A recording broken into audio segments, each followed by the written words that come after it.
Chapter 11. The Goblins Arrive. The lawn had been relaxing and snoozing in the middle of the garden for as long as the Nothing to See Here hotel had existed, and most of the time that's all it seemed to be, just a lawn. But it wasn't. It was an ancient shrubbery sprite, a grass ghast. The only way you might notice something was a little bit odd about the square of grass was the fact that it bunched up into a mound in the middle.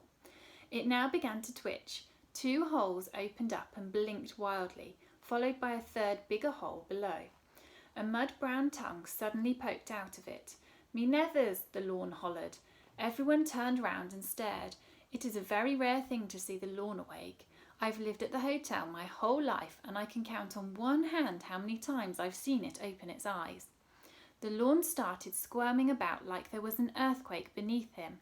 "Someone's messing with me bumly bits." Little molehill-sized lumps of earth started appearing through the grass. "Yow!" the lawn howled. "Get off!"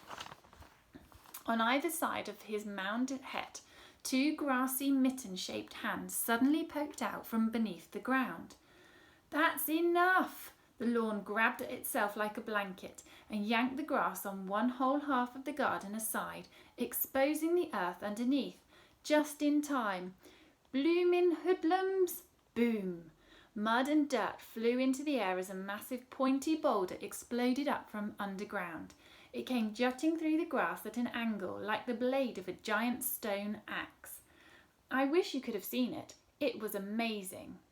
Little stones and clods of earth rained back down on all of us. Everyone gawped in surprise. And then, silence. Nobody moved. It felt like everyone was holding their breath in unison. Crick, crick, crack. "What's that noise?" Dad said.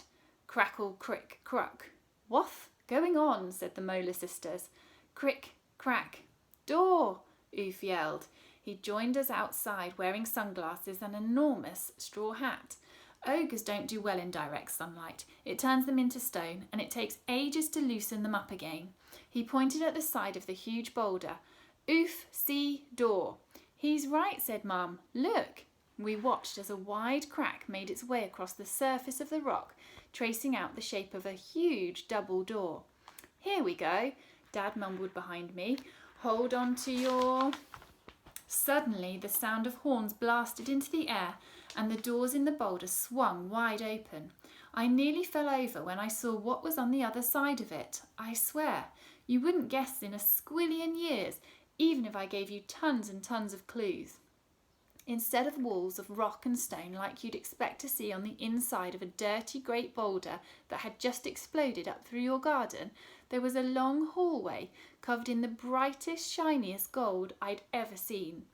Coloured glass lanterns hung on the walls and everything glinted like the inside of a treasure chest.